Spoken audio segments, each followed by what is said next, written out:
Another round of realignment has shocked college football, and this time Pac-12 is the victim. So today we are going to look at whether this is the beginning of the end for the Pac-12.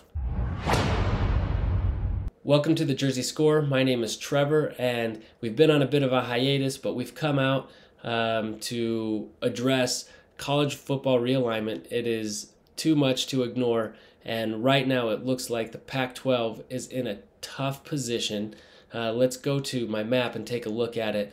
So we have the Pac-12. They look to be in at least a solid position, if not one of the strongest Power 5 programs, but still Power 5 and with some very solid programs. And it seemed that they wouldn't be going anywhere. But now with USC and UCLA going to the Big Ten, we are back to having a Pac-10, and they seem to be on very shaky ground, shakier than ever, and the whole conference could fall apart. Losing two of the bedrock programs really has got to make these other programs question whether it's worth staying in the Pac-12 or trying to get out now while they can and join another conference instead of a sinking ship. I will say everyone last year predicted that the Big 12 was over. They ended up making some very savvy moves and pulling kind of the best from what was remaining to stay alive. So now there's no reason to suggest that the Pac-12 couldn't try to do something similar and find some success doing it. It seems to be that the most likely candidates for that would be pulling from a little bit regionally, pulling from top Mountain West programs like San Diego State, Boise State, or even UNLV, which is not a top Mountain West program, but would get them into the Las Vegas market, which is attractive, and San Diego another footing back into Southern California. And there could be others from the Mountain West. I would argue that a good potential fit would be Air Force. You could also say Colorado State, but Air Force is right up there academically, if not a culture fit for the Pac-12. And they always have some solid football, and they travel relatively well because they have a national fan base. The Pac-12 does have options here, but they have traditionally been very selective with who will be able to join their conference. So for them to turn now to the Mountain West and pull in these members seems like it would be kind of against what they've stood for, but on the other hand, I don't know if they have a lot of options outside of that, and they may feel like, we have to do this as a stopgap. We have to swallow our pride, let these programs in, and do it for the survival of the conference. And not only would they get some decent programs in there to stabilize and not fall apart, so that means they would be able to keep their programs from leaving to go to the Big 12, while simultaneously taking some of the top remaining candidates from potentially joining the Big 12 down the road if the Big 12 wants to expand some more. Another option for the Pac-12 could be to try to go after Big 12 schools. Last year, it was rumored that both TCU and Houston were potential candidates to go to the Pac-12, but then the Pac-12 elected not to expand.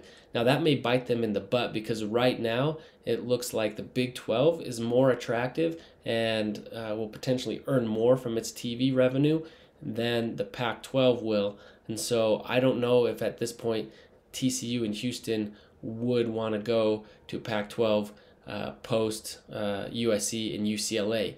So they may have missed that opportunity, but they can certainly try, and that may help stabilize them while, again, putting them in better footing against the Big 12 by taking a couple of its members. There's also the supposed alliance between the Pac-12 and the ACC, but there's still no official word on how they'd be able to arrange all that and make it work. If they can, I don't know if it really adds that much value, but right now it seems to really be a perception thing, and for those two conferences to signal strength to their members and also to other programs outside. So I don't know if this is happening. The latest buzz seems to be that it's more likely a few select members from the Pac-12 with the ACC, but again, no details on how really that would be structured. So I think it's Pac-12's best chance to stay alive is to pick up some regional members. Maybe they expand further east if they have to get the right members, but start filling those gaps, much like the Big 12 did last year. But if the Pac-12 is not able to expand and does eventually dissolve, it is wild to think that they would have programs potentially joining the Mountain West. What a turn of events for them, as the Mountain West programs have continually tried to move up into the Pac-12 to then have Pac-12 members come crawling to them just so they have a home. The most likely candidates would be Washington State and Oregon State, which would be a great fit regionally, probably still fit pretty well culturally, and help the Mountain West expand within their region into the Northwest. And they'd be close travel partners with Boise State, and it really seems like it would be a good fit. But it would certainly be a huge hit for them in terms of revenue. But as nobody seems to be talking about Stanford or Cal really being viewed as candidates for the Big 10 or the Big 12, I wonder if they would ever consider joining the Mountain West as well. Again, these would not be nearly as good a fit in terms of culture, regionally, certainly, but I just don't know. Stanford probably has the ability to make it sustainable to go independent. I don't know if that really works for Cal, so I wonder if they would ever be able to swallow that bitter pill and go to the Mountain West. I really have no idea, but that would be very intriguing if we ever saw that outcome. But again, I think the consensus is the most likely would be Washington State and Oregon State. So what do you think is going to happen to the Pac-12? Are they going to be able to stay alive? If so, how are they going to manage that? What is the best route for them? And if not, what do you think is going to happen to the remaining programs in the conference? Where will they end up? Let me know in the comments below. Don't forget to like and subscribe, and follow here for additional conference realignment videos. And we'll see you next time.